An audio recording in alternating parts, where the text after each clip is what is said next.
This is where choice pressure becomes pronounced. In earlier eras, humans could remain in misalignment for long periods of time without immediate consequence. The delay between intention and feedback was long enough that denial could flourish. In the current field conditions, that delay shortens, not to punish you, but to teach you. When manifestation accelerates, so does miscreation. When clarity accelerates, so does discomfort with distortion. This is why some of you feel as though life is responding faster now, both when you align and when you resist. This is not imagination. This is timing compression. We want to emphasize something here, because misunderstanding it creates unnecessary fear. Increased feedback speed does not mean you must be perfect. It means you must be sincere. Perfection is a mental construct.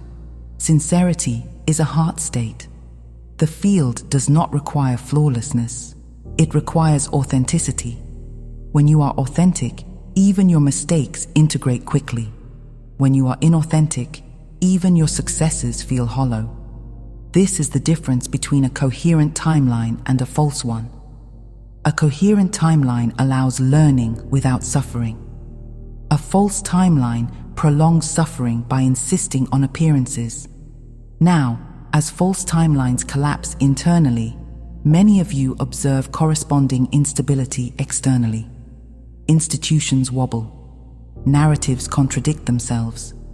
Systems reveal cracks. Leaders appear confused. Information becomes noisy. This is not because everything is failing at once. It is because what was held together by collective agreement is now being tested by collective discernment.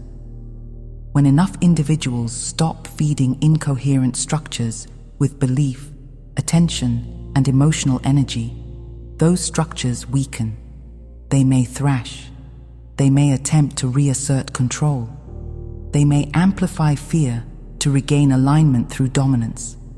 But these are signs of loss of signal authority, not signs of victory. It is important here that you do not mistake noise for power. Noise often increases when power declines. This is true in human systems, and it is true in energetic systems. When the signal is strong, it does not need to shout. When the signal weakens, it becomes loud. Many of you are feeling overwhelmed, not because the world is becoming more dangerous, but because competing signals are fighting for relevance in an environment that increasingly rewards clarity. This is exhausting to witness if you attempt to process it mentally.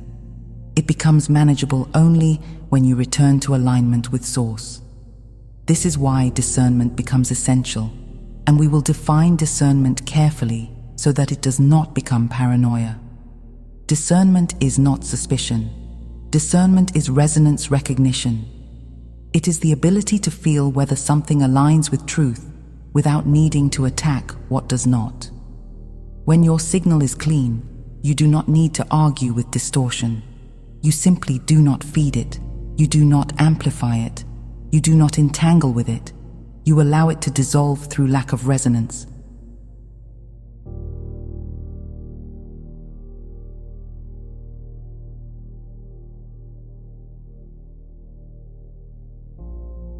Many of you ask, what should I do in response to this collapse?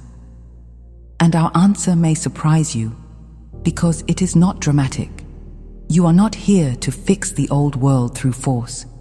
You are here to embody the new signal so that others can sense it. This is quieter than activism and more powerful than commentary. When you live in coherence, your physical vessel becomes a stabilizing field. When you respond instead of react, you model a different way of being. When you choose truth over comfort, you make that pathway more available to the collective. We want to speak now about the small, daily choice points that arise in this phase, because many of you expect collapse to appear as a single grand moment. In truth, collapse happens through accumulation of small refusals. You refuse to lie to yourself. You refuse to stay silent when clarity is required. You refuse to chase distraction when stillness is needed. You refuse to compromise your inner knowing for external approval. Each refusal strengthens your signal. Each refusal weakens the false timeline you were previously sustaining. And one day, you realize that you are no longer living in it, not because you escaped, but because it no longer exists for you. This is why we say the universe is no longer negotiating with indecision. Indecision is not neutral in high-signal environments. Indecision creates static.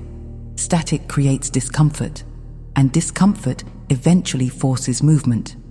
You may feel this as being pushed, but it is more accurate to say you are being invited repeatedly until the invitation becomes unavoidable. The invitation is always the same: align or suffer the friction of misalignment. This is not a threat, it is physics applied to consciousness. Now let us speak about fear, because fear often arises when false timelines destabilize. Fear says, what if everything collapses? But fear misunderstands what collapse means. Collapse does not mean nothing remains. Collapse means what is false can no longer support weight. What is true remains. What is coherent strengthens. What is aligned simplifies. Many of you will find that as certain structures fall away, your lives actually become smaller, quieter, and more manageable. Less noise, fewer obligations, clearer priorities. This is not loss, this is refinement. We also wish to speak about those who choose not to align in this phase, because compassion is required here. Not everyone will respond to increased signal with openness. Some will respond with tightening. Some will cling harder to old narratives. Some will amplify fear. Some will seek authority figures to tell them what to think. This is not failure. This is choice. And you are not here to drag anyone across a threshold they are not ready to cross. You are here to remain coherent, so that when others begin to feel the discomfort of distortion, there is a clear signal available for them to sense. This is why we caution you against becoming absorbed in commentary about collapse. Commentary keeps you mentally engaged with what is dissolving. Embodiment anchors you in what is emerging. Speak when moved, act when guided. But do not confuse constant analysis with service. The field does not need more narrators of chaos. It needs carriers of coherence.